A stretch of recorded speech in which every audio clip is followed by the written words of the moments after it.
हमारा सब परिवारों से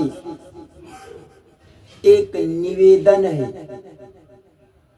धरती पर जितना परिवार है उन सब परिवारों से एक निवेदन करता हूँ, प्रार्थना करता हूँ।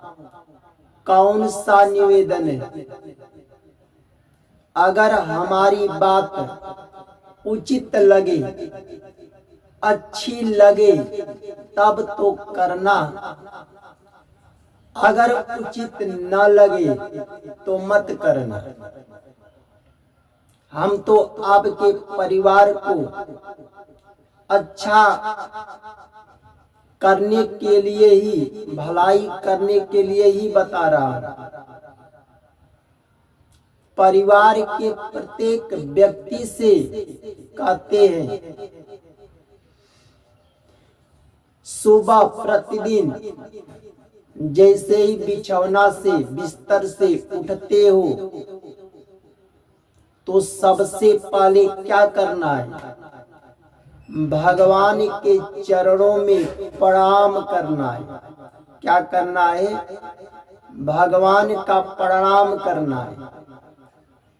अगर बिछौना से, बिस्तर से उठते नहीं करते हो तो सबसे पहले स्नान करने के बाद भगवान को प्रणाम कर लो।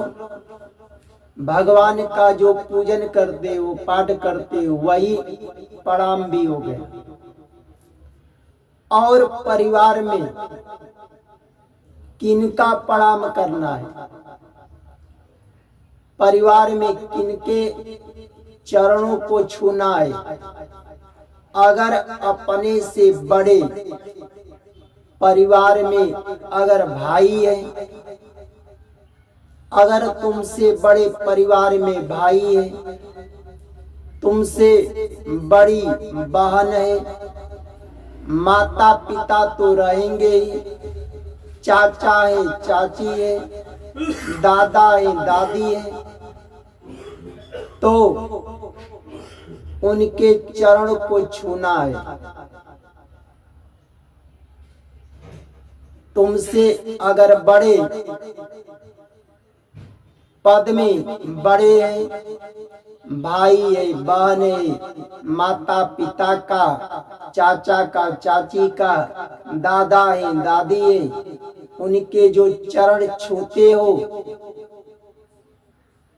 तो पद में तुमसे बड़े हैं, परिवार के भेद से वह क्या है? सबके सब गुरुजन है। क्या है? सबके सब गुरु है।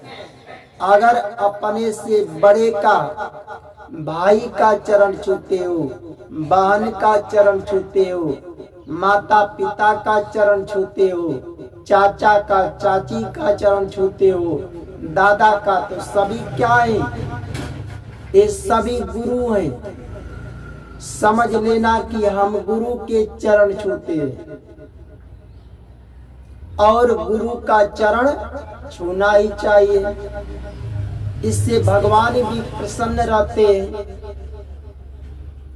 और परिवार में किनका चरण छूना चाहिए? अगर पत्नी है तो प्रतिदिन अगर बिस्तर से उठते ही अगर उनके पति है तो पति का चरण छूना चाहिए। अगर बिस्तर से उठते अपने पति के चरण नहीं छूती है तो स्नान करने के बाद भगवान के चरण छू लो, पूजन कर लो। उसके बाद अपने पति का चरण छुओ। पर पति को परमेश्वर मानकर सुना कि ये हमारे पति नहीं है, परमेश्वर है। आशीर्वाद मिलता है। तो जो पत्नी अपने पति का चरण छूती है परमेश्वर समझकर, उससे भगवान भी बहुत प्रसन्न होते हैं उस पत्नी पर। और उस पत्नी को किनका चरण छूना चाहिए? स्त्रियों में अगर उनकी सास है, घर में जेठानी है, तो उनका चरण छूना चाहिए। और उस पत्नी का अगर घर में ससुर है, भसुर है, तो उनका दूर से कम प्रणाम करना चाहिए, प्रणाम करना चाहिए। इससे भगवान बहुत प्रसन्न रहते हैं। परिवार में सबसे प्रेम रहता है, बताओ रहेगा कि नहीं? उस परिवार में शांति रहती है, सबसे बनाव रहता है, सब परिवार में एकता से रहते हैं। भाई से, बहन से, माता पिता से, चाचा से, चाची से, सबसे क्या रहता है? प्रेम रहता है, शांति रहती है, एकता रहता है। उस परिवार में लड़ाई झगड़े नहीं होते, निंदा बुराई नहीं होती है। और वह परिवार इस धरती पर स्वर्ग के समान रहेगा। बनाने से बनता है। उस परिवार पर भगवान बहुत ही प्रसन्न रहते हैं। अपने से बड़े का, जो भाई का, बहन का, माता पिता का जो चरण छूते हो,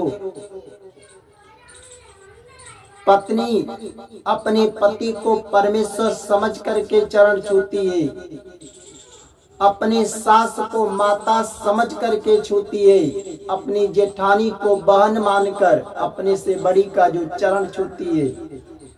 इससे क्या होता है? धर्म की वृद्धि होती है। और यह मानव का शरीर धर्म का कर्म करने के लिए ही मिला है। इससे क्या होता है? धर्म की वृद्धि होती है, अपना आत्म कल्याण का कर्म करने में बड़ी मदद मिलती है। उस परिवार पर भगवान बड़े प्रसन्न रहते हैं। वह परिवार इसी धरती पर स्वर्ग के समान रहेगा। और तुम्हारा देखकर तुम्हारा आने वाला पीढ़ी, जो बच्चे हैं, बच्ची हैं, वो भी क्या बनेंगे? संस्कारी बनेंगे। इसी तरह देखकर धर्म का कर्म करेंगे। अगर हमारी बात अगर अच्छी लगती है तो सूचना मिलते ही उसी दिन से चालू कर दो। कब से चालू करना है? उसी दिन से चालू कर दो। भगवान बड़े प्रसन्न रहेंगे। उस परिवार पर भगवान की बड़ी ही कृपा बनी रहेगी। और धरती पर वह परिवार इसी मृतलोक में स्वर्ग के समान रहेगा। कहाँ स्वर्ग खोजते हो? बनाने से बनता है। अगर हमारी बात अच्छी लगे तो बोलो सीताराम सीताराम।